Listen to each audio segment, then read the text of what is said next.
The series, I think, is going to be great. It's going to be the one that I'm going to be trying to tune into as many of the games as I can. Red Sox-Rangers. I mean, that could be a playoff matchup. This could be a preview of October. I actually really like that. Welcome back to another episode of Inside the Inning. As always, I'm Jack Haskell, joined by Gavin Watson and Ryan Adio.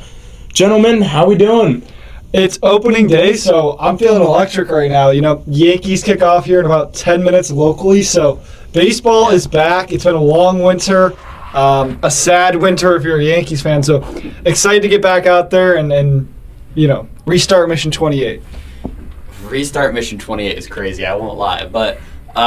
This is like the fifth year they've been going for the 28th World Series ring, so yeah. I don't know. I'm excited. I mean, you said it earlier, Gavin, when we were walking here. You're like, wow, it really kind of snuck up on me. Mm-hmm. I feel like baseball just ended, if we're being completely honest. So, yeah, not even that baseball just ended, but I just feel like the off season just like began in a way. Like I don't know, it just doesn't feel like baseball. Maybe that's because it's 30 degrees out and was snowing yesterday, but. Baseball is here, and that's exciting, I feel like. So, yeah, I'd agree with that. Absolutely. And we're glad to be back. It's been a weird off-season for us recording-wise. We've switched platforms from the live show format to the pre-recorded podcast format. Switched locations. We've had guests on. Make sure to watch our interview episode with Bonnie's baseball pitcher, James Capilupo. It was really great to have him on the show. But really great guy as well. Just absolute pleasure to have him on the show. Absolutely. But now that the baseball season is back, we promise to be more consistent and weekly episodes. Baseball's back, so we got a lot to talk about. Yeah. But let's get right into it. Yeah, why not? Let's get some predictions going. I think that's the best way to kick opening day. I mean, you got to make predictions for the season. It's the first day. I mean, we got 7 minutes till games get underway, so we got to get our predictions out there. So the people don't think we knew the numbers beforehand. That's true. So I think the best way to start off is, how do we think this year will finish? Let's go with World Series picks. Ryan, do you want to kick us off? I mean, okay. Look, I every fiber of my being says the Dodgers are going to repeat. I think they're easily the strongest team in the MLB, but that's pretty boring. I think we can all agree that's a pretty boring. Yeah. It is quite boring. I put in our show notes for the day, don't say Dodgers because the Dodgers are boring. I was gonna flame either of you if you chose the Dodgers. It's just a free answer. And while I think the NL is a lot stronger this season than the AL, I do have an AL pick here. I think it's a 3 AL pick. Yeah, on the sheet. So I'm gonna go with the Texas Rangers. They won the World Series a couple of years ago, 2 years ago actually. I think they got a couple good pieces back. DeGrom, if he's healthy, that could be a really scary team. I don't know. Maybe they just upset the Dodgers in the World Series somehow. Yeah, and I think you talk about too, not even just getting those guys back from injury, like DeGrom and Eovaldi, but also you're gonna see the young guys come up for the first time and have consistent time. I mean, Jack Leiter and Kumar Rocker, the former Vanderbilt teammates, both made the opening day roster for the Texas Rangers, with Jack Leiter starting Saturday and then Kumar Rocker starting Tuesday against the Reds, I believe. So, young guys are coming up, and they're getting some of those guys who have been hurt the last year and a half back. So I think they do have a good chance to make a push. Yeah, I like the Rangers a lot. I mean, as we've mentioned on this podcast, I'm currently covering the Rangers for our news writing reporting class. So I've gotten to see a lot of just what the Rangers have done this offseason, rebuilding the team, and they've got a lot of really good pieces. And I mean, like you said, if Jacob deGrom can stay fully healthy this entire season, he can easily win Cy Young or just be an all-MLB team pitcher, which I'll get to that soon. But that is also always a question mark with Jacob deGrom for over the course of his entire career. Can he stay healthy? Can he continue to be on the mound? And I think, it's the biggest question mark. If he can stay out there, he's going to put up the numbers that you want to see from him. So, you just got to hope that he stays healthy for this team. And, even if he doesn't stay healthy, the things he can do to help these young guys is going to be, amazing. So hasn't pitched a 30-game season since 2019, but I think if he is truly fully healthy, like the Rangers organization is saying he is, I think this could be the first 30-pitch season we've seen from Jacob deGrom in a while. Or 30-game season, excuse me. Prime 2019 Jacob deGrom, this Rangers team could get scary. I mean, just look what he did with the Mets. I mean, I also don't know if can't account, but if they need to throw him out there 30 games a year. Like, That's true. if you're able to be winning games with your regular everyday crew, like, you could be able to cut his innings, keep his innings low. That way he is there for when they hopefully make a playoff push like Ryan wants them to do,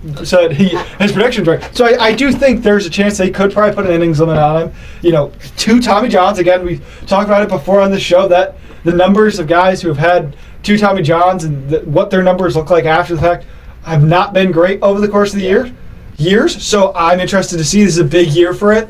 There's a lot of guys coming back from their second Tommy Johns, so it'll be interesting to see whether or not they can keep him healthy out there in Texas. Absolutely. But moving on, call me biased, but I'm going to take the New York Yankees. I really think they can get something going. They had a pretty good offseason. Some Yankees fans wish that they could have done a little better and been a little more aggressive in the free agent market, but they picked up Paul Goldschmidt, Cody Bellinger, Max Fried, a lot of these guys that are in the Yankees pinstripes now and wanting to play. Obviously, losing Juan Soto in free agency and the injury of Garrett Cole doesn't help. Luis Gil also, one of those starters, he went down with an injury as well. So that starting pitching lineup has taken a hit, but I agree with you. I think we've talked about this a lot, on the show, off the show. I think that this is a team that feels like there's less holes in the team, but yet somehow it feels worse than last year just because you lost a generational talent. I would disagree. I think we got better. I think this team all around is better this year than it was last year. And like you said, losing a generational talent like Juan Soto, it hurts. It really does. But I think we're really more well-rounded in a lot more places now. I mean, having Luke Weaver even as our setup guy, not having to rely on him to be the closer, that's massive. I do agree. I do think the Yankees had a pretty good offseason. I think, we've talked about it, like I've said, on and off the show, this would be a great offseason if you didn't lose Juan Soto. However, I don't think the Yankees are just washed. I don't think, I'm not going to sit here like Jeff Passan did on Michael Kay's show and say that, I don't know if you guys saw his appearance on there, but he said he feels there's no way the Yankees make the World Series or make the postseason even. I think that's quite a hot take. I think this Yankees team is still good. The main characters of the last, half decade here in New York are still here with Judge, with Cabrera, the stable guys that you've had.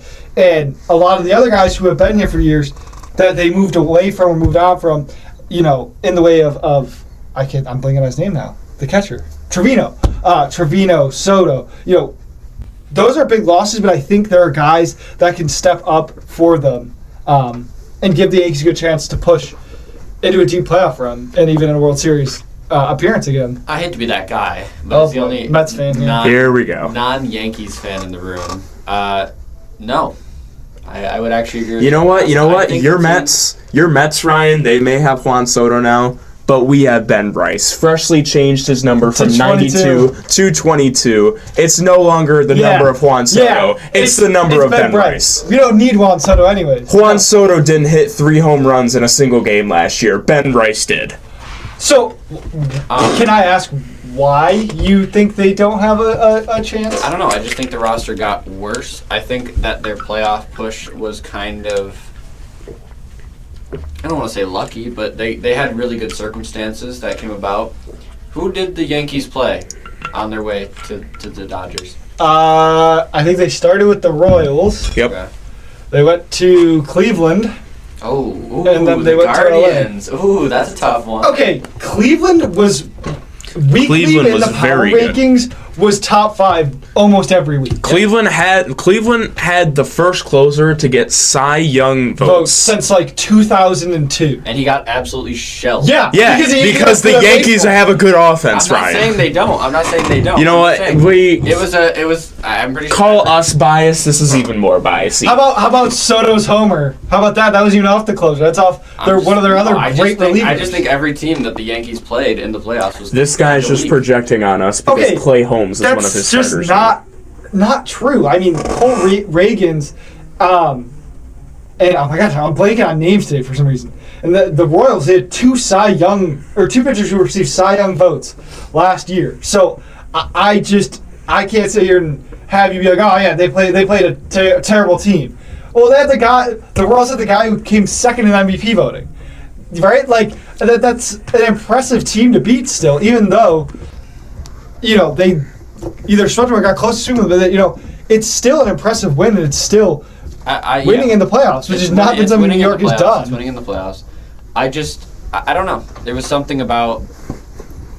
I don't know. We can go at this. I just think the AL, and I just said this earlier, but I think the AL is weaker than the NL. I don't think that's untrue. I don't think a lot of the AL teams had great off seasons. In all honesty, I think maybe not this season, but definitely last season the NL was a lot stronger. I mean, even look at the Padres; they were fighting with the Dodgers in that first the wild card game of that was it wild card? No, that was the division series. Yeah, they were fighting with them either way.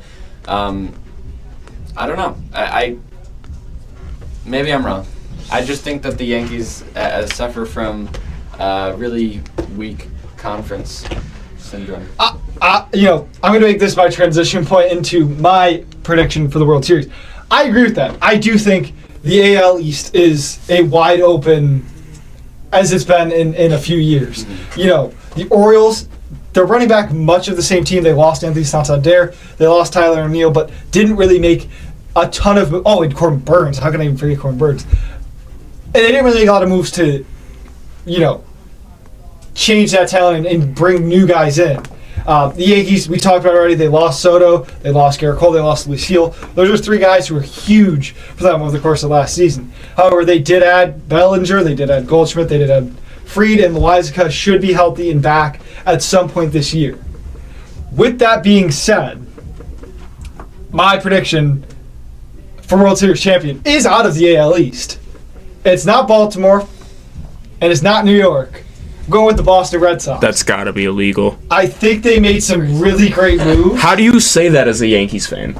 I say that as a Yankees fan because I can look at them and say, wow, they have a lot of guys that if things go right, they're going to be really good. They're going to make Garrett Crochet is going to be in a winning situation. Fake Yankees fan over for here. The first time in his career. Alex Bregman is leaving Houston, going to Boston, and he's going to play consistent third base every day. He's one of the better hitters in the league. Walker Buehler, I know he had a bad year. I know last year was not a good year for Walker Buehler. Hey, he showed up when it mattered most, though. He showed up where it mattered most, and this is going to be one of his first years in the big leagues that he's had a full spring training to work up and build up his workload. And they added two good relievers who I know I'm going to get flamed when I say this, but they're still good relievers in Aroldis Chapman and Adam Ottavino. Both those guys have had some, concerns, have had some shaky moments in their career, but Aroldis Chapman still throws 100, and Adam Ottavino is still a good closer. I think they replaced a lot of the talent that they lost. They only lost a few big-name guys in Tyler O'Neill, who they got last year, Kenley Jansen, who was shaky for them down the stretch anyways, Nick Pivetta, he went out to San Diego on a big-time deal, and then another reliever, Chris Martin. But I think they have the resources, they have the team to win it if they want to win it this year. Yeah, I like that more than the Yankees. I'll give you credit. I wasn't willing to hear you out, but after hearing you out, it's not a crazy take. I don't think they're going to sit in first place of the AL East all year and win it by August. And no, I think it's going to be a fight for a wild card or a fight for the division title. But I think it's going to be close. I think it's going to be, this AL East is going to be so close. I think trade deadline, All-Star break, that type of area is going to be very interesting to check back in and see where these teams are and see if they add talent. That'll help them make that push. And that's the beauty of baseball. You truly never know who's going to win it. Sometimes you get lucky in baseball, and that might just be what they do. The Rangers, the Yankees, and the Red Sox are like the top three in the AL? Yeah, I feel like that's not ridiculous to say. I feel like that's Orioles could be up there, but they've also lost a couple of guys this offseason. I easily could have said, the Mets are winning the World Series. But the Rays always find a way to get done. The NL is run by the Dodgers. Yes. So I think it's going to have to be like some World Series upset if we're going to see any team besides the Dodgers. Yeah, but I do think once the playoffs roll around and once you start seeing some injuries. Well, I mean, I think, to Ryan's point, if any team other than the Dodgers win, it's automatically an upset. Because with the roster that the Dodgers have, they should be winning for the next 10 years. Yes, they should win. They could break the record for most wins in a season. I think they should. They should have a dynasty. Yes. Will they? We'll see. I mean, they extended. I'm not gonna speak too soon on that, but we'll see. We'll see. Bad injuries and the season's done.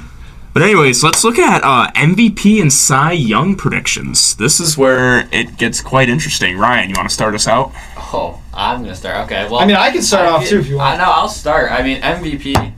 It's really hard to go against the grain and say not Judge, not Ohtani. I mean, those feel like the top two front runners almost every single year, at least recent time. For the AL, though, I'm going to go with Bobby Witt. I mean, I know I just said the Royals are kind of a weaker team, but he's interesting. Even last season, he had one of the best seasons of a non-MVP winner. He's great on defense. He hits great. He's putting up numbers we haven't seen in a very long time. I think he's extremely impressive. And for the NL, I'm going to go with my boy, Francisco Lindor from the Mets. I mean, I basically took, me and him were like this. I basically just took the last year's second place voters, I guess. But yeah, I mean, you do what you can, you know. I don't really have a whole lot to comment about. I think Bobby Witt Jr. is gonna be a superstar. Is one of the faces of the league. Yeah. I think Lindor, same thing, that he is one of the faces of the league. Again, I could have gone Soto, but I just think, I don't know.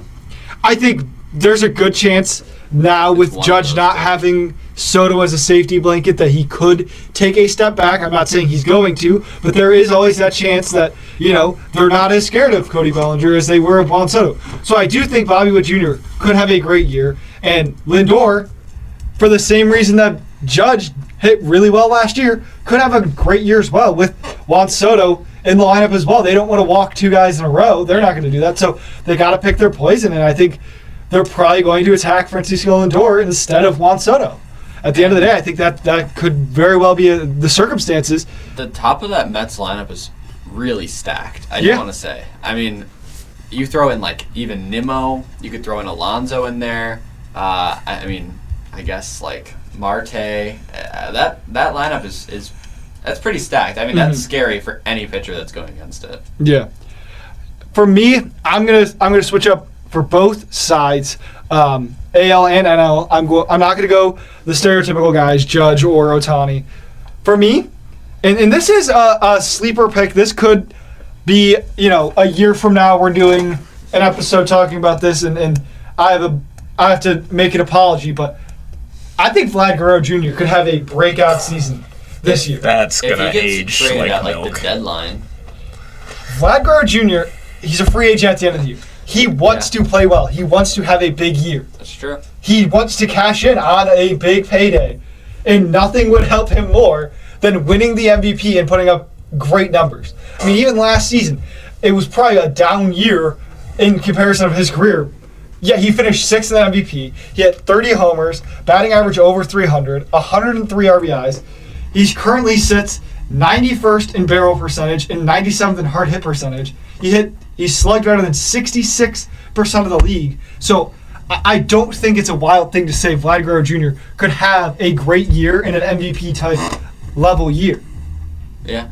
I mean, it's no doubt that he'll have a great year. I just don't know if it's MVP level. We'll see. I mean, I think he has pressure on him, so it'll be interesting to see how he handles the pressure of, being a free agent at the end of the year, having to answer questions about being traded potentially, about trying to sign an extension. I think that could weigh on him a little bit, but I also think that could fire him up and lock him in just a little bit more to the point where he goes off and has one of those years. Yeah. On the flip side, flipping over to the AL, I mean, how can you not say Juan Soto? I mean, 3rd in MVP voting last season behind Judge and Bobby Witt. 288 batting average. He hit 41 home runs, hitting better than 78% of the league.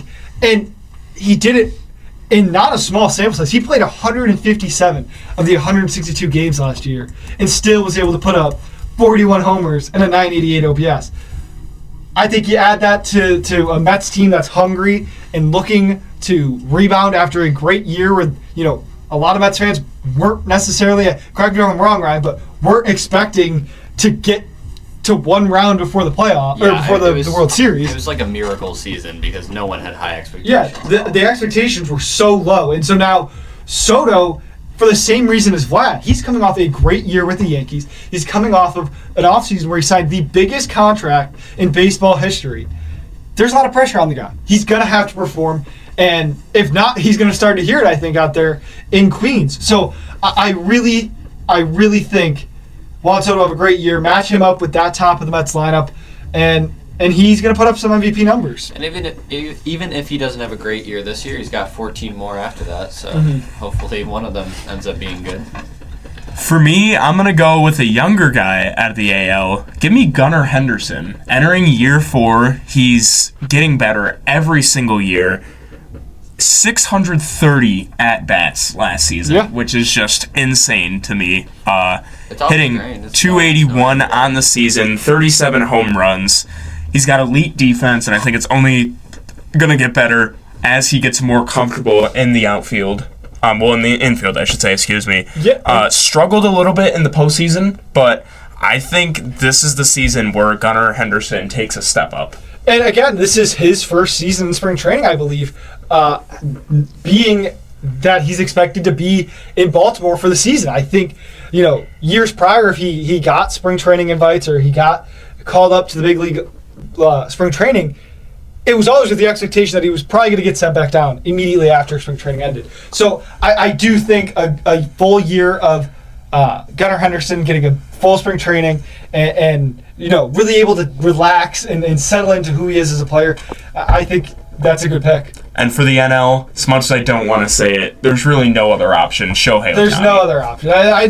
There's not even anything to talk about with it. It's like, yep, he's gonna hit and he's gonna pitch this year. Especially if he pitches this year and he's able to come back at an elite, if not better level than he was. Even if he's not able to, have an elite year on the mound, he still was able to have an elite year as just a DH. That's a wild thing to think about, that he didn't play any defense, and yet he still won an MVP. So, yeah, there's not really anything to argue there. I think, switching over, Cy Young, I'll start off here. My Cy Young, I think Max Fried for the AL. He's going to have to step up big time. He's the ace of the Yankees staff this year, with Cole being out the year with his Tommy John surgery. Partially the ace for the Braves, too, last year when Spencer Strider went down. He had a 3.25 ERA. It was the second highest of his career. Over 174 innings, he struck out 166. He threw his curveball and fastball the most he's ever thrown them. I'm interested to see what Matt Blake and that Yankees pitching staff do to try to change some of his stuff. Again, he got hit hard last year. The hitters barreled it up 4.6% of the time, which is on the higher end of Fried's career. I think he's a guy who, if the Yankees have any chance of making any run or any playoff push, he's going to have to be a huge part of it. Yeah. I don't hate the choice at all. Switching over, another guy, similar reasons. Talked about this on our Afterthoughts video show. If you haven't watched that, check it out. It's on our YouTube channel. Blake Snell. Blake Snell is coming off a down year. 124 ERA plus, so still better than league average. 104 innings pitched with a 3+ ERA. But this guy's 98th percent in whiff percentage and strikeout percentage. He threw his curveball the most in his career and his fastball the least of his career. And with that being said, his pitches lost a lot of movement over the course of the year. But for some reason, the velo was up in his year with the Giants. But people forget, he's 2 years removed from a Cy Young award in 2023. And in 2018, he won one with the Rays. I think the Dodgers know how to fix pitchers the way the Yankees know how to fix pitchers.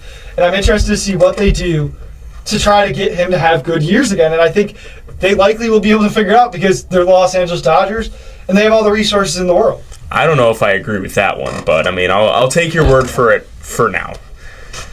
For me, my Cy Young picks this year out of the AL, I'm going to go Jacob deGrom. I won't say too much more because I think we covered a lot of it in the beginning. Coming off his second Tommy John in his career, and I just think if he's able to come back at the elite level that we've seen Jacob deGrom pitch at, he's going to elevate this Rangers roster, and he's just going to have a year. And then for the NL, but it's a kind of a dark horse, not really, Zach Wheeler from the Phillies. Now, Wheeler, he's been a little shaky over the last couple of years with the Phillies, but he's coming off a career low season in ERA with a 2.57 last year, career low in WHIP, .96, and 200 innings pitched last season. That's the second highest innings he's ever pitched. 224 strikeouts. He was dealing last year, and I think the Phillies are definitely kind of on the outside looking in this season. Bit, I would say. And I think Wheeler's going to want to get his team to where they want to be, so I think it's just going to mean more for him. I also think he changed his cutter grip, started to throw that pitch a little bit more. I'm interested to see, a full year of him being able to throw that pitch. I'm interested to see what he can do on the mound. And again, he followed up a great year last year. I think he finished top 5, maybe even top 5, 2 or 3, I think, in Cy Young voting. So I don't think that's a ridiculous take. No. Ryan, let's round us off on our preseason awards. All right. Well, our preview awards, whatever we want to call it. Preseason. I mean, the season has technically started. As of now, the season is underway. Oh, Yankees. Oh, and Austin Wells already homered. I just was looking at it 0-0, but here we go. All right. There we go. Okay, well, for AL, I won't waste too much of your time now that the games have started. I'm going to go, I think the kind of easy answer, the easy way out here, that Tariq Skubal, I think he just, great. What else can I say? And I'll say this one for my friend James. Logan Gilbert has a shot at it this year. I was looking at his stats. Are we being so for real right now? Look, if you're looking for context, please watch episode, 4 of After Thoughts? I was looking up here. He in 208.2 innings pitched last year, he had a .887 WHIP. Did James put you up to this? No, that's the only Did he send you his notes and say, read this? No, I just Googled this. If you look at my computer, that's what it is. But, that one's for James. I think we represent Logan Gilbert here a little bit. Let's change that to I, meaning you, represent Logan Gilbert. Yeah, I don't know. Do not put my name. I don't know who he is necessarily. I gotta represent my boy. That's all I got. And then for the NL, I have Corbin Burns. Switch teams, coming off a little bit of a underwhelming season for him. Whenever you say it, I just can't agree that it's a down season. He had a great year. It's a great season, but it is underwhelming for him. I think it's like a match made in heaven for him. Yeah, I think this is a Diamondbacks team that needs to find a rally cry to get behind, because they're in the same division as the big bad Dodgers, and that's going to be a tough division to win because LA is so good. They're so deep. They have such a deep lineup and a deep roster that it's going to be hard. So I'm interested to see how Corbin Burns performs facing the Dodgers 10-15 times a year. Yeah.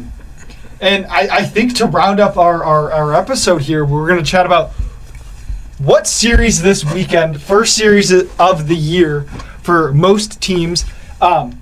What one are you the most interested to watch? For me, I'll start us off. The series I think is going to be great. It's going to be the one that I'm going to be trying to tune into as many of the games as I can. Red Sox Rangers. That could be a playoff matchup. This could be a preview of October. I actually really like that one. Just some of these guys you guys might not know about, but a lot of these names you should know. For their starters, Game 1, opening day, Crochet versus Eovaldi. Game 2, Tanner Houck. He's coming off a pretty good year last year with the Red Sox versus the young guy, Jack Leiter. Then Walker Buehler. He makes his debut on Sunday, I believe, for the Red Sox versus Tyler Mahle. And then Richard Fitz, former Yankees farmhand, will make his Red Sox debut as a starter, facing off against Jacob deGrom. Wow. And I think if you look at the firepower of these two teams, Yeah, it's going to be a Simeon, really good series. Seager, Adolis Garcia, even young guys like Leiter and Wyatt Langford are coming to be stars. And you turn over to the other side, and the Red Sox with Devers, Bregman, Trevor Story. Hopefully he can stay healthy for one of the first times in his career. He struggled with a lot of injuries in his Red Sox tenure. This is one of the first years he's been healthy. And I think him being in the lineup and just being in that clubhouse can help them immensely. And again, like we talked about earlier, the AL East is wide open, and the Rangers are coming off a down year. Both of these two teams have something to prove, and why not prove it right out the jump? Yeah, absolutely. That's going to be a really good series to watch. Definitely something to keep an eye on. For me, I picked the series that is currently happening right now. Yankees versus Brewers. This is an interesting series because, as we've mentioned, it's a new look Yankees. Literally, I mean, they get to wear beards now. They get to sport beards. Yeah.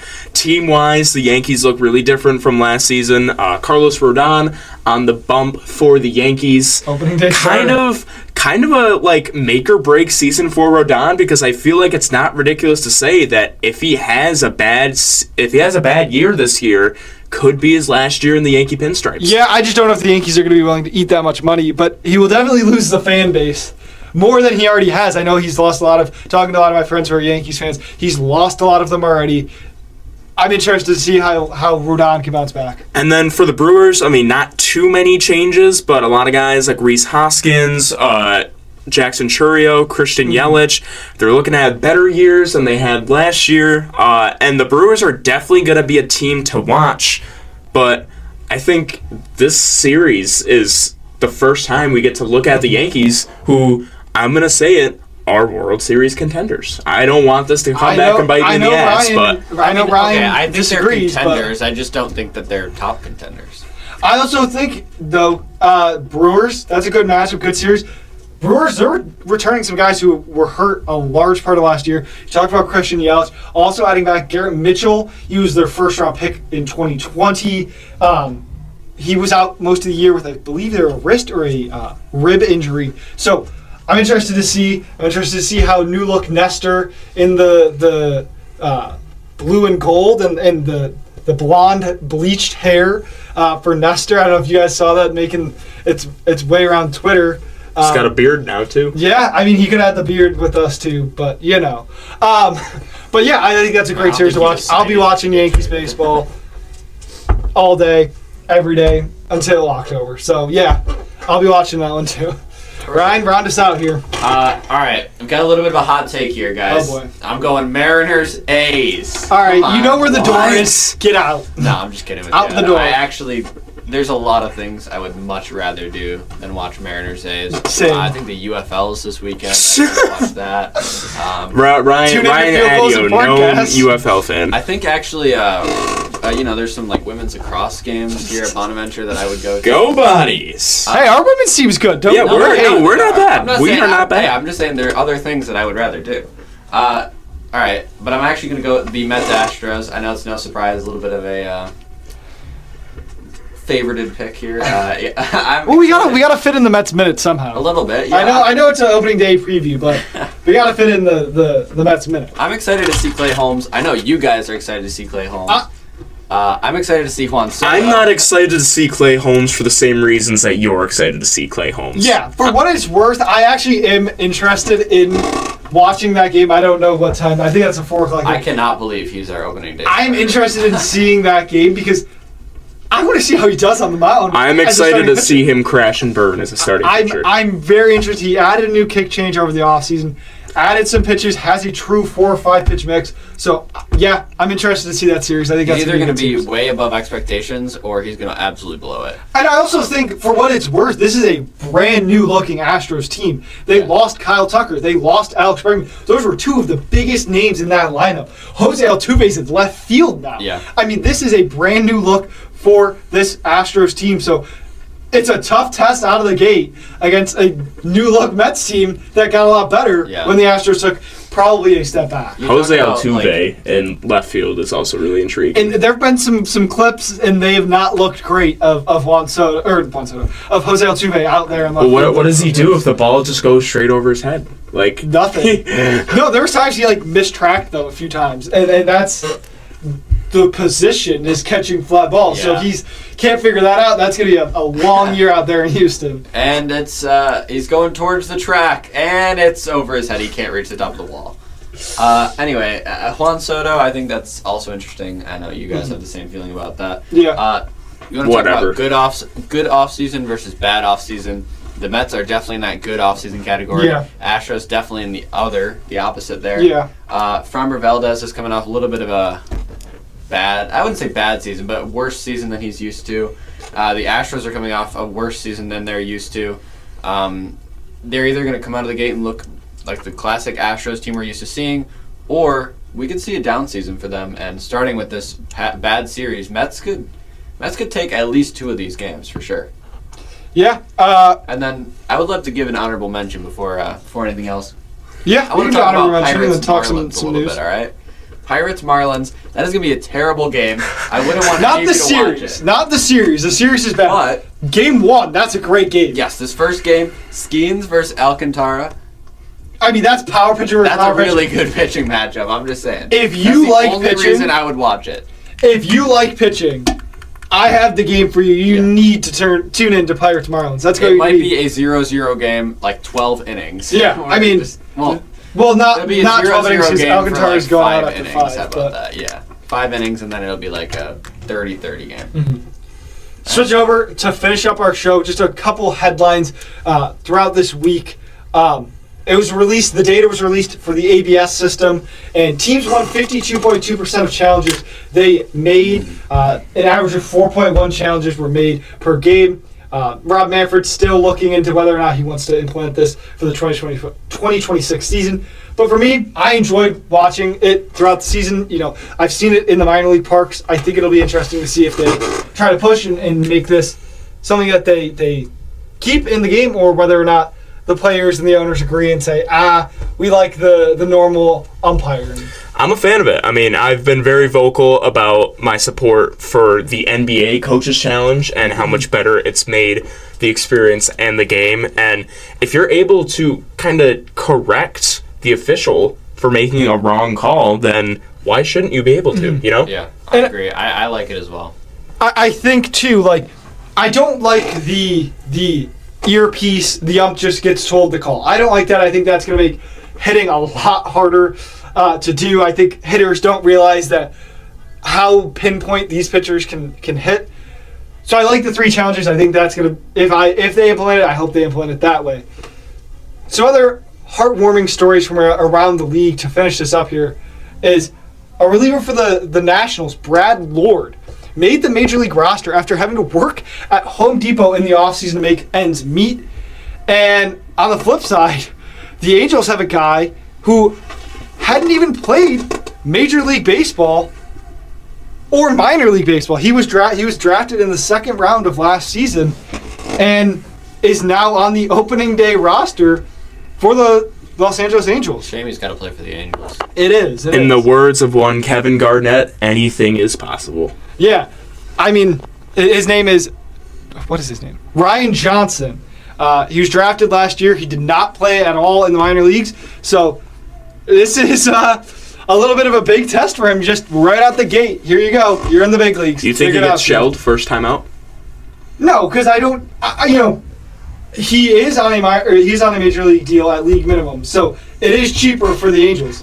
However, the Angels are just going to roll out any Joe Schmo they can find. They have other pitchers who can pitch well, who they could put out in that bullpen. So I do think there's obviously something that staff out in Los Angeles likes about him, that they already are putting him in the big leagues. Absolutely. And the most interesting news, the most interesting positional news of the offseason, there's been a lot of positional changes, but I think this is the biggest one and the most controversial one. The most drama, at least, around it, for Alex sure. Bregman won the third base battle between Rafael Devers and himself. I think you have to give a tip of the cap to Alex Cora and his staff out there in Boston, being able to manage that whole kerfuffle Because at the beginning of spring training. that that almost signing. got very ugly. That almost got very ugly with Devers just being like, nope, I'm not moving. I play third base. I play third base, thanks. Like, that could have gotten ugly very quickly, and you have to give a lot of props to the Red Sox organization for being able to manage that. and making the tough decision to tell Devers, hey, you're DHing, and the guy we just brought in is taking your spot. So, yeah, I mean, I'm interested to see how Devers does just focusing on hitting. So, I mean, only time will tell. Only time will tell if they continue that or whether or not they move him on or off third base. Or off DH, I mean. It will for sure be interesting. But that's all we have for this week. Thank you for watching Inside the Inning. Go watch some baseball. We're gonna watch some baseball, take some notes, do some analysis, and we'll be back next week for breaking some down all coverage, these breaking series. down some stuff. Hopefully, a little bit of some news. We always like news. We always like sharing our opinions, whether they be controversial or not. But, as always, I'm Jack Haskell for Gavin Watson and Ryan Adio. Thank you for watching Inside the Inning. We'll see you next week.